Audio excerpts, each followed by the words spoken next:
All right. So today I'm talking about this. Man, there's a lot to talk about it. So this bike frame I got for like 250 bucks from a local bike shop called Bikeist, and it's basically a Trek Marlin 6. It's a 2019 version.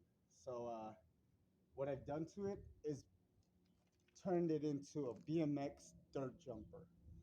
I changed out the front to like some regular cheapo 24-inch BMX forks, and it fit on a 27.5-inch rim. But lately, since I put my electric bike setup, I've been having to run 26-inch rims. So these are the 26-inch rims that I'm running with a 350 watt motor in the back.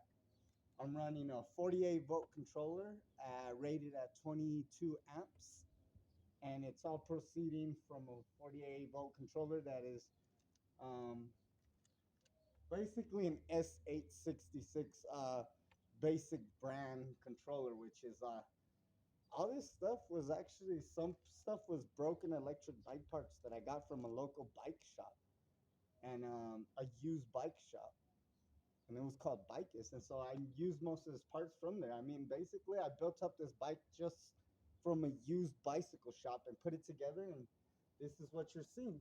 So I changed out my pedals for these deities, flat surface ones, which are for mountain riding. I changed out my forks, which my forks are SLX forks, and I've also taking off my sprocket and my chain because I feel the need that I no longer like to ride with a chain. I've had so many problems with the sprocket and the chain and always hitting stuff underneath. My sprockets always break and my derailleurs always break. Plus, I had my 27.5-inch rims on it, and I had a single speed setup with a conversion kit that allowed for a type of no derailleur, but I forgot what it's called. Something that helps my chain stay tension, a chain tensioner. I recently took that off because I only had found a 26-inch rim electric motor. This 26-inch rim electric motor is actually a 36 volt, 350 watt hub motor, and it's rear. Other than that, that's my setup. I will show you more. I got this backpack. It's a speaker backpack, and it's from Stealth Labs for like $250. I highly recommend not buying this backpack, only because of one thing. The speaker is awesome, but the speaker just recently went out on me, and I've owned the backpack for about 9 months. The only reason why I highly don't recommend this backpack is because the zipper, the quality of the zipper, and how the people made it, they didn't make the zipper any good, so I've been having problems with my zipper. As you can see, I put staples on it to fix it and correct it. I only open it from one side and stick my hand in and grab everything, because if I open it all the way, I have problems and difficulty rezipping it because it opens up where I already zipped it up. So I highly don't recommend this backpack, even though it costs a lot of money. The only good thing about this backpack is the little speaker setup that is inside right here, which I have recently taken out because it broke on me. I can no longer charge it. I had a charging cord and I bought a new charging cord thinking it was the charging cord, but it wasn't that. It was the micro USB charging plug that they have built within the speaker. It failed on me. I guess I don't know what happened. I didn't abuse it. I used it as regularly, and it just went out. What could I say? The speaker probably still works because it turns on, but it turns off because I can't charge it. So because I can't charge it, and it has nothing to do with my cord because I bought a new cord recently, and it's not my cord. It's the internals of the charging port is wrong with it. So other than that, I wouldn't recommend this Stealth Labs speaker backpack. Plus, it's not even that loud when you're riding it. The only time it's loud is when you're inside of a building. When you're outdoors, it's pretty loud, but it's not like amazing loud. You know what I mean? They run off of two little 8 watt speakers, which are more like tweeters than subwoofers or multi-functional speakers, which have at least some bass in them. But this speaker had quite not as much bass. Other than that, I'm very pleased with the backpack and everything. The only thing I'm not pleased with is the zipper, like I said again. Yep, the only things I carry in here is my Bible, because man, I always gotta carry my Bible. There's too much evil out in this world, and that's the thing that keeps me away from it all. I have a little chair set up that I recently got from like a shelter for free, and it's awesome little setup. I'll show you this little cool chair I got for free at a shelter. So I go like that, and I fully intact it. I'm not sure what brand it's from, but it's called the Amazing Pocket Chair. Other than that, it becomes a little chair. You just sit anywhere. It's pretty cool. I got this for free from a shelter. And that's that. Let's put it away. Now to go on with my battery setup on my bike. My battery setup is actually a 48 volt, 20 amp hour, made out of 21700, 5000 milliamp cells. Um, Basically, here's my battery setup.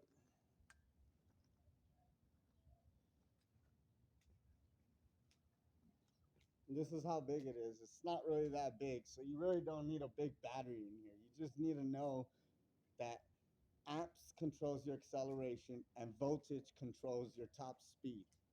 That's all you need to know.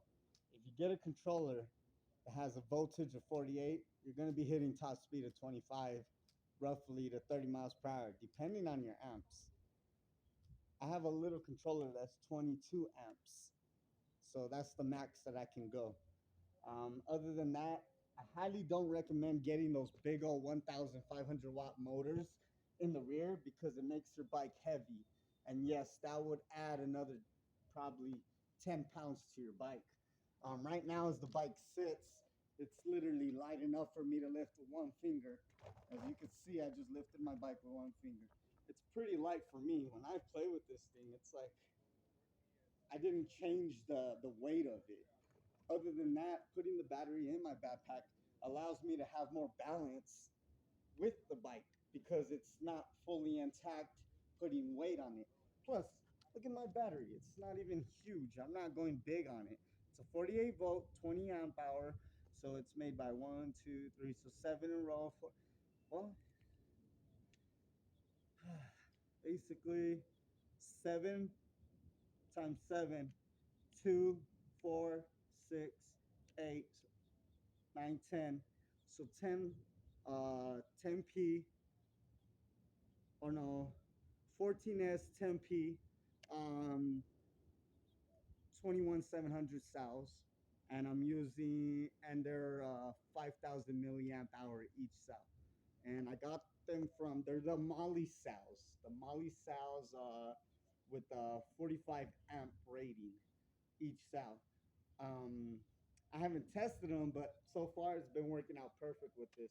With this battery, I've been able to run my bike basically for 3 hours, and it's still on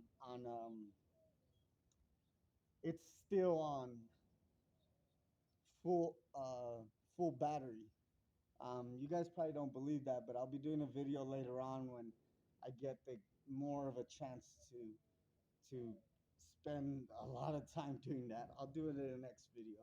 I'll show you that stuff when I get a better camera, more like a GoPro, so that I can put on the speedometer units as I'm riding.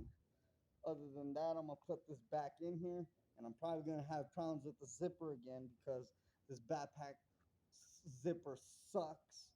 So I still love the company. It's just the company, I've emailed them and they've done nothing. And as far as I know, I've looked over the company and I've gone back to Stealth Labs and I've sent them emails. I've gotten no replies back. Other than that, I've talked to them and I told them about this problem about the zipper and nothing back. To be honest, they don't even sell the backpack anymore, so I'm not sure what kind of difficulties they're having on their part. Maybe they're making a new version of it or something. I don't want to say anything bad about the company, but what I am saying is the honest truth about it. Other than that, I run my cord on the backside over here, which is pretty awesome too. I run it on the backside right here, and I keep everything in there. My charger's inside of it also, so whenever I need to charge it, I have my charger with me. Um, Other than that, putting this away and this way, and let's close up my backpack. I'm gonna have some problems just zipping this up, so bear with me. I don't think it's gonna zip up today. I spent 30 minutes in the room trying to zip it up, so I don't know if it's gonna work with me right now. Oh, it did. Ah, but thank you, God. I always thank God because, to be honest, I couldn't have been able to build this electric bike because I don't have a lot of money. I am a homeless person, so if you don't believe it, then oh wow. I stay at a shelter, and right now I'm not even working because we're not allowed to work. But hey, you gotta listen to authority, right? Other than that, check this out. I got a little light set up on my bike, which is right here. It's called Go Brights, and that's my little light setup. Here's my controller, and it's not very big, as you can see. It's like one of those small controllers. It's a 48 volt, 22 amp controller, the smallest ones, and it's just those basic Chinese brand ones. My wheel, so I can prove to you, it's a 36 volt, 350 watt motor. As you can see, it's 36 volts. It says right there. Other than that, it doesn't say much. Anything else has a model number 114049 after it. It is a 350 watt motor. As you can see, look it. It's not even big. Actually, my hand is bigger than the motor. Yeah, my hand almost exceeds an inch bigger than the motor. So, yeah. And for those of you who are hating because I have no chain and no sprocket, I'll show you why I don't have no chain and no sprocket. I put on the 24-inch forks. So, in order to make your big mountain bikes into a dirt jumper, you have to put in the 24-inch forks to fit on a 26-inch or 27.5-inch tires. I switched out the tops, FSA, which I don't really care for brands, but it was the only brand that I could get that was used at my local bike shop for cheap. And I put this on, and I got this donated from a BMX place where they gave me a BMX type of handlebars. Here's my throttle. I like to use the thumb throttles because the full throttle, well, it was too expensive for me and I just couldn't afford it. So I got a thumb throttle and made it work. Other than that, I put a little LCD screen display that was used and broken from an electrical bike store, and I repaired it just by changing out the MOSFET that's inside of it. That's a relay. Other than that, my brake's supposed to sit on the right side. I have hydraulic disc brakes and they don't work that well because they sit on the left side, which is not purposely built for that side. As you can see, they're backwards, but it still works. Until I get the money, I'll be changing out my brakes to Magura brakes. The only money I spent really is on my ergon handlebars and this. Top it off. Here is where I run my battery setup, and my battery setup comes onto my bike, basically like that. Let me show you now.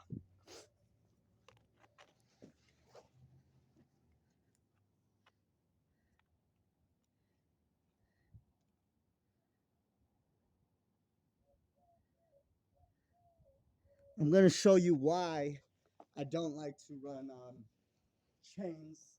I no longer feel the need to run a chain. Or, so this is how I connect my battery. Just simply connect the wires right here and put this little flap over it, which keeps it in lock. Other than that, I turn on the bike. So the thing is, it's cool. As soon as I start pedaling, see, it goes. So there's instant action. Now, if I give it a little bit, it only goes a little bit. As I proceed to give it speed, it goes faster.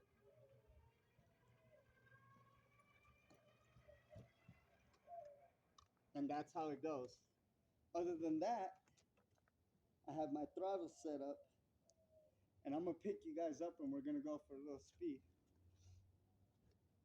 So that's not how usually I get on. I get on first and then I connect it. And I've been wanting to get an iron so that I can have a retractable cord that goes in and out. You know how like your iron has a retractable cord that comes in and out? Kind of want to put that in my backpack so that my wire won't be just like this. It would be hidden more within my back, and it'll be retracting in and out as I stand up or sit down. All right, let's go for a ride. I'll be showing you maybe some top speed right here. I'm running at 22 amps.